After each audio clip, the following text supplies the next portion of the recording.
नमस्कार दोस्तों, स्वागत है आपका फिर से एक नए वीडियो में। दोस्तों आज 31 जुलाई 2026 है, यानी कि आज लंच और प्रदर्शन है पूरे देश में सभी सर्कलों। अब ये लंच और प्रदर्शन इसलिए है क्योंकि सभी कर्मचारी का वेतन रिवीजन और सभी पेंशनर्स का पेंशन रिवीजन अभी अटका पड़ा है। वेतन रिवीजन में अफोर्डेबिलिटी क्लोज है, उसमें रिलैक्सेशन छूट नहीं मिल रही है। इसी के पीछे पेंशन संशोधन है, यानी कि पेंशन रिवीजन है, वो अटका पड़ा है। अब जब तक वेतन रिवीजन लागू नहीं होगा तब तक पेंशन संशोधन भी लागू नहीं होगा। अब ऐसी स्थिति में अफोर्डेबिलिटी क्लोज में छूट के लिए जो यूनियन है या फिर पेंशनर्स एसोसिएशन की बात करूं, सभी एक के बाद एक प्रदर्शन करने वाले हैं। पहले 16 जुलाई को प्रदर्शन हुआ था, इसी महीने की बात करें तो। इसके बाद आने वाले यानी कि 22, 23 और 24 जुलाई को प्रदर्शन हुआ था। उसके बाद 27 जुलाई को ट्विटर कैंपेन हुआ था और आज 31 जुलाई को लंच और प्रदर्शन। इसके ठीक बाद भी 3 अगस्त को फिर से ट्विटर कैंपेन है अगेन, और लास्ट में 7 अगस्त को संसद मार्च। संसद मार्च वो आखिरी कड़ी है थर्ड पीआरसी लागू करने की, जहां पर इतना ज्यादा जो संसद मार्च के दौरान सरकार पर, रोड पर या फिर बीएसएनएल मैनेजमेंट पर इतना ज्यादा दबाव बनाया जाएगा जिससे अफोर्डेबिलिटी क्लोज को बाईपास करके थर्ड पीआरसी लागू की जा सके। लेकिन दोस्तों इस बीच वीआरएस 2.0 का आने का भी खतरा है, यानी कि अगर वीआरएस 2.0 आ गया तो जो सरकार को केंद्रीय बजट की ओर से थर्ड पीआरसी लागू करने के लिए या फिर 4G और 5G रोल आउट करने के लिए 16,978 करोड़ रुपए का बजट मिला है, वो सरकार एक ग्रेशियर राशि बांटने में वीआरएस 2.0 में लगा है और ऐसा ही होने वाला है।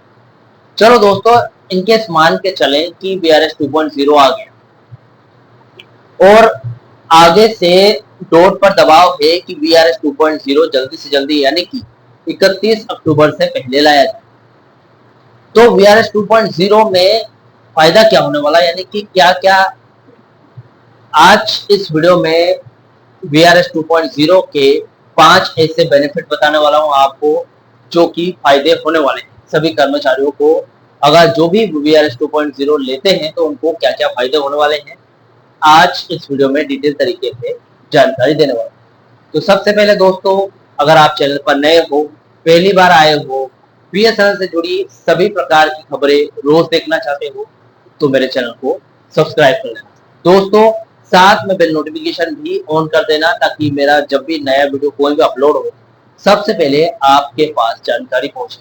दोस्तों मेरा नाम है सुनील विश्वकर्मा। मेरे द्वारा दी गई जानकारी आपको सही लगे, सटीक लगे तो अपने पेंशनर्स मित्रों, कर्मचारी भाइयों के साथ इस वीडियो को ज्यादा से ज्यादा शेयर जरूर करें और साथ में जाते जाते वीडियो को एक लाइक करके जरूर जाना। चलिए दोस्तों, बढ़ाते हैं वीडियो को आगे। दोस्तों थर्ड पीआरसी लागू हो रही थी, इसके बीच वीआरएस 2.0 की अनाउंसमेंट ने पूरा बना बनाया खेल बिगाड़ दिया है। यानी कि देखा जाए तो सभी की नजरें अब वीआरएस 2.0 पे है कि क्या वीआरएस 2.0 पहले लागू होगा या फिर थर्ड पीआरसी, जो भी हो। आप भले ही देखिए, सरकार की कहे यानी कि सरकार का मानना यह है कि वीआरएस 2.0 पहले लागू करना पड़ेगा। इसका दोस्तों एक कारण है, अगर थर्ड पीआरसी पहले लागू कर दी तो थर्ड पीआरसी का जो खर्चा है वो लगभग 10,000 करोड़ रुपए के समथिंग है। वो पूरे बीएसएनएल में 52 से 54,000 कर्मचारी फिलहाल वर्किंग कर्मचारी है जो कि काम करते हैं। अब 52,000 कर्मचारियों को एक साथ थर्ड पीआरसी का लाभ देना बहुत मुश्किल है, अफोर्डेबिलिटी क्लोज छूट दे ही नहीं सकती। अब ऐसे में सरकार की क्या मंशा है इस टाइम कि वीआरएस 2.0 को लाया जाए, सेकंड पीआरसी के तहत वीआरएस 2.0 का एक्सग्रेशियर राशि दी जाए सभी को। यानी कि फिलहाल अभी सालाना खर्च की अगर माने तो जो बीएसएनएल में जितने भी कर्मचारी 52,000 कर्मचारी काम करते हैं उनका सालाना सैलरी खर्च है 7,500 करोड़। आगे से आदेश है कि वीआरएस 2.0 को जल्दी से जल्दी लाया जाए या फिर कर्मचारियों की छटनी करें ताकि ये 7,500 करोड़ रुपए से घटकर 5,000 करोड़ रुपए कंपनी में वर्किंग कर्मचारियों का सैलरी बजट होना चाहिए। अब इस दबाव में आकर डोट ने वीआरएस 2.0 ला रही है और 31 अक्टूबर से पहले वीआरएस 2.0 लागू करना अनिवार्य हो गया। अब ऐसे में डोट जल्दबाजी में क्या करेगी, वीआरएस 2.0 सेकेंड पीआरसी के तहत लागू कर देगी। उसी के आधार पर उससे क्या होगा कि जो कर्मचारी मतलब कम से कम 25 से 30,000 कर्मचारियों को हटाया जाएगा कंपनी से। ऐसे में जो बचे हुए कर्मचारी है, अब जो वीआरएस 2.0 लेकर कर्मचारी जा रहे हैं उनको सेकंड पीआरसी के तहत एक्स ग्रेशिया राशि दे दी जाएगी। अब सेकंड पीआरसी का आधार छोटा है तो उनकी जो राशि है वो भी छोटी रहेगी, इतना बड़ा अमाउंट बन के नहीं आएगा। अब वो लोग तो चले जाएंगे यहाँ से, लेकिन जो बच जाएंगे उनको थर्ड पीआरसी या तो वो देंगे या फिर इसी तरीके से फोर्थ पीआरसी तक लटकाते रहेंगे। क्योंकि देखिए वर्क फोर्स कम हो जाएगा, मेन पावर कम हो जाएगी, तो ज्यादातर उन्हीं कर्मचारियों को वो बाहर निकालना चाहते हैं जो डोट से अब्सॉर्ब होके आए। वही कर्मचारी ये मुद्दा उठा रहे हैं थर्ड पीआरसी लागू करने का, ज्यादातर जो डोट से अब्सॉर्ब होके आए वो पेंशनर्स बने हैं, इसलिए पेंशनर्स कहीं ना कहीं इस मुद्दे को ज्यादा गंभीर ले रहे हैं। अब ये मैं सरकार के नजरिए से बता रहा हूं आपको, तो इसलिए कुछ इस तरीके की प्लानिंग है सरकार की। अब आगे देखते हैं, पहले वीआरएस 2.0 के बारे में बता दूं दोस्तों आपको कि क्या क्या बेनिफिट देने वाले हैं। वो 5 ऐसे बेनिफिट है। सबसे पहले तो एक मुफ्त एक्स ग्रेशिया राशि मिलेगी आपको, एक्स ग्रेशिया पेमेंट।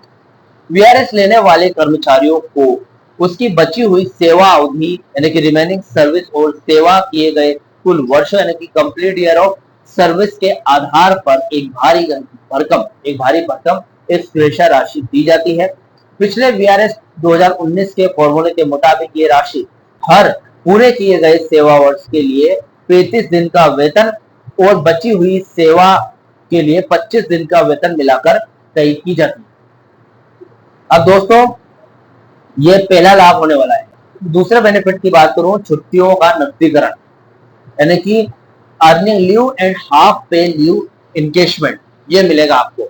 रिटायरमेंट के समय कर्मचारियों के खाते में जमा अर्जित अवकाश यानी कि ईएल और हाफ पे लीव यानी कि एचपीएल का पूरा नगद भुगतान अधिकतम जो कि 300 दिनों की सीमा तक हो सकता है, तत्कालीन बेसिक पे और डीए के हिसाब से एक साथ किया जाएगा दोस्तों। तीसरे लाभ की बात करें यानी कि तीसरा बेनिफिट है ग्रेचुइटी का तुरंत और समयबद्ध टाइमलाइन के हिसाब से ग्रेचुइटी लमसम मिलने वाली। दोस्तों देखिए, सर्विस नियमों के तहत कर्मचारी को उसकी पूरी सेवा अवधि की कैलकुलेशन यानी कि ग्रेचुइटी की एक मुश्त राशि का भुगतान किया जाता है जो कि बहुत ही लमसम होगा। ये तीसरा बेनिफिट था। चौथे बेनिफिट की बात करूं दोस्तों तो आपको मासिक पेंशन यानी कि monthly pension substantive service holders मिलेंगे जो कर्मचारी डोट से बीएसएनएल में अब्सॉर्ब हुए हैं और जिनकी न्यूनतम अहलकारी सेवा यानी कि क्वालिफाइंग सर्विस पूरी हो चुकी है। उन्हें वीआरएस के तुरंत बाद या शर्तों के अनुसार सरकार डोट या 60 वर्ष की आयु सीमा की शर्तों के अनुसार सरकार यानी कि डोट द्वारा पेंशन नियमावली रूल 37A या फिर रूल 33 के तहत नियमित मासिक पेंशन यानी कि पेंशन प्लस डीए मिलना शुरू हो जाती है दोस्तों। ये चौथा बेनिफिट था। पांचवा बेनिफिट की बात करें जो कि कम्यूटेशन ऑफ पेंशन है। पेंशन जो पेंशनर्स है, कर्मचारी के पास अपनी मासिक पेंशन का एक हिस्सा जैसे कि 40% हो गया, एक मुश्त यानी कि कम्युलेशन अमाउंट एडवांस में लेने का विकल्प होता है, जिससे दोस्तों रिटायरमेंट के तुरंत बाद एक बड़ा फंड हाथ में जाता है। यानी कि देखा जाए तो साथ साथ बीएसएनएल सीजीएचएस के तहत मिलने वाली मेडिकल इंश्योरेंस, हेल्थ स्कीम और प्रोविडेंट फंड का पूरा बैलेंस भी कर्मचारी को ही मिलता है।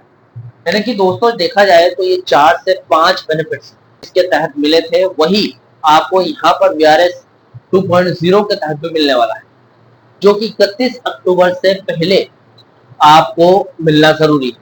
अब ये आप पर डिपेंड करता है कि आप जो वीआरएस 2.0 है वो थर्ड पीआरसी से पहले यानी कि सेकंड पीआरसी 2007 पे स्केल पर लेना चाहते हैं या थर्ड पीआरसी रिवाइज होने के बाद 2026 के हिसाब से आप अपना एक्स ग्रेशिया राशि रिवाइज करना चाहते हैं। अब यह आप पर डिपेंड करता है।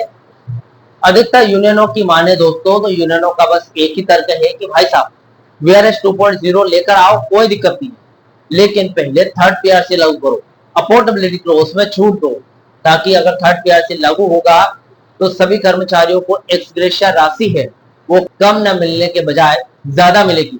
सेकंड पीआरसी के आधार पर अगर एक्सग्रेशिया राशि को जोड़े तो वो एकदम हाफ बजट बनता है, और अगर थर्ड पीआरसी के हिसाब से एक्सग्रेशिया राशि को जोड़े तो वो फुल एंड फाइनल सेटलमेंट बनता है, यानी कि कर्मचारियों को संतुष्टि देने वाला एक एक्सग्रेशिया राशि बनेगा। तो दोस्तों डिपेंड करता है आप पर, आपको सबसे पहले थर्ड पीआरसी लागू करवाना होगा, यानी कि 31 अक्टूबर से पहले। अब 31 अक्टूबर तक हो सकता है वीआरएस 2.0 लागू हो जाए, और हो सकता है आगे आने वाले समय में सरकार आपको थर्ड पीआरसी से पहले ही वीआरएस 2.0 के देने का दबाव बनाए। फिलहाल दोस्तों ये वीडियो था वीआरएस 2.0 के बेनिफिट्स के बारे में। आई होप आपको बेनिफिट्स समझ में आए होंगे, और जो भी बेनिफिट्स थे या फिर जो मैंने वीडियो बनाया था इससे जुड़ा जो भी आपका डाउट या क्वेश्चन वगैरह हो तो मुझे कमेंट बॉक्स में कमेंट कर सकते हैं। वीडियो अच्छा लगा हो तो वीडियो को लाइक कमेंट से जरूर करें। मिलते हैं दोस्तों नेक्स्ट वीडियो में। सी यू सून।